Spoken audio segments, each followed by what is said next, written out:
morning, people. Today is Wednesday, April 1st, 2026.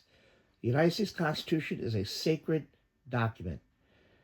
Remember the Dred Scott case where uh, a slave went to a free state. He said, I'm free, right? Then he went for the Supreme Court. They said, no, you're not free. So, therefore, after the Civil War, they passed the 14th Amendment that if you're born in America, you're an American citizen. And that was true as for African American free laborers, but then for everyone else also that followed. That's the Constitution of the United States of America. Test and let your friends test. I think so. I mean, obviously they've been granted citizenship by statute. I can imagine it being messy in some applications. What if you don't know who the parents are? I think there are marginal cases. That one, I think, has the benefit of being addressed in 1401F, where it talks about... Yeah. But what about the Constitution?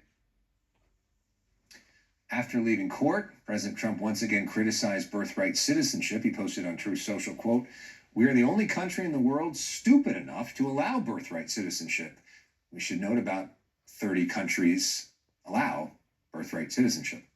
The court's decision is not expected until June. Lawyers for the American Civil Liberties Union challenging Trump's order believe that they will win. I was especially gratified that President Trump was sitting a mere 6 feet away from me.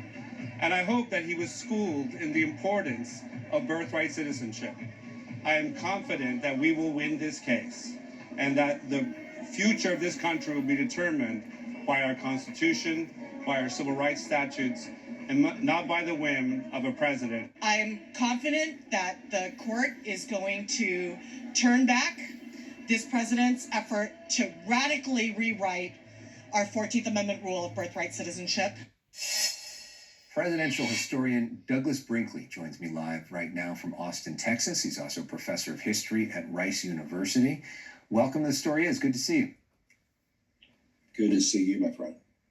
So we know throughout American history, there have been plenty of presidents who had important cases about their decisions or their rulings before the Supreme Court.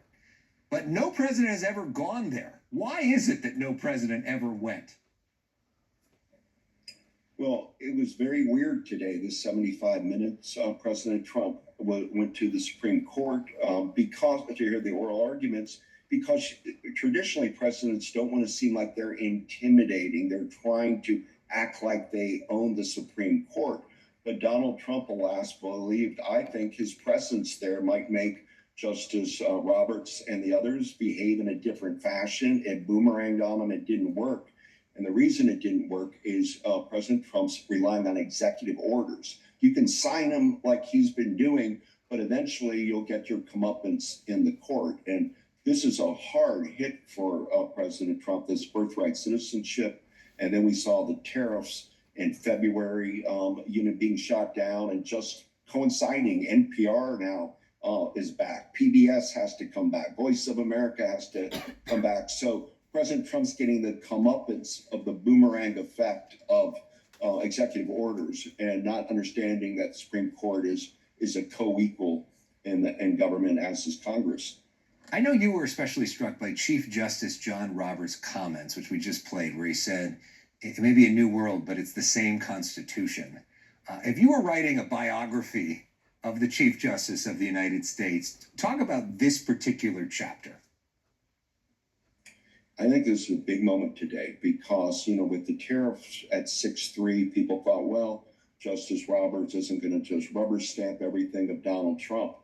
But today, the ACLU, with Donald Trump sitting there, it was embarrassing to have a president. And this is the thing, a wartime. He's running the Iran war while he's sitting there looking at some John Eastman fantasy about undoing the 14th Amendment, which has been, people have looked at that before. But for a president to actualize it and think his executive order would matter, tells you he's underestimated who John Roberts is. You don't go to law school. You don't become Supreme Court justice without a deep respect of the law and the U.S. Constitution.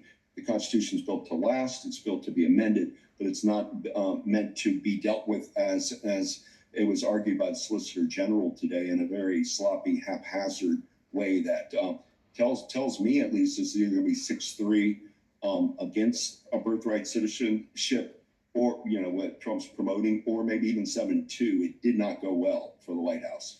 And the justices likely to side with Trump are Clarence Thomas and Samuel Alito. By the way, John Eastman is a lawyer, law professor from out here in Southern California who was very connected to the January 6th incident and was part of the reason that Trump went about things the way that he did during that time period.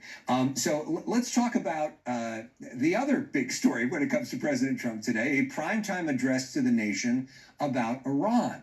Now, usually these primetime addresses have big news associated with that. We didn't see a lot of news today. And it's interesting, we've also not seen great poll numbers when it comes to this conflict. We want to put up on the screen right now sort of the way the American people has felt in the initial days of international conflicts. You see, during World War II, we were at 97%, Afghanistan, 92%. Of course, that was after September 11th, after Pearl Harbor. Those galvanized the country. The Iran war at 41%, not even majority support, the lowest of any conflict in modern history. Why do you think that is? There's zero public appetite for a war with Iran, not just because of gasoline prices, but because of the 21st century experiences of Iraq, Afghanistan with George W. Bush. One could argue or praise anything you want with George W. Bush, but Trump had denounced those wars. He was supposed to be American first, non-interventionist, not get us mired in the Middle East. And lo and behold, he's going down as a wartime commander in chief with the attacking of Iran, and the public's not there. So people don't want to go there and have to serve. And I think President Trump got dazzled by our technology in the armed forces, as was I, and everybody should be in Venezuela.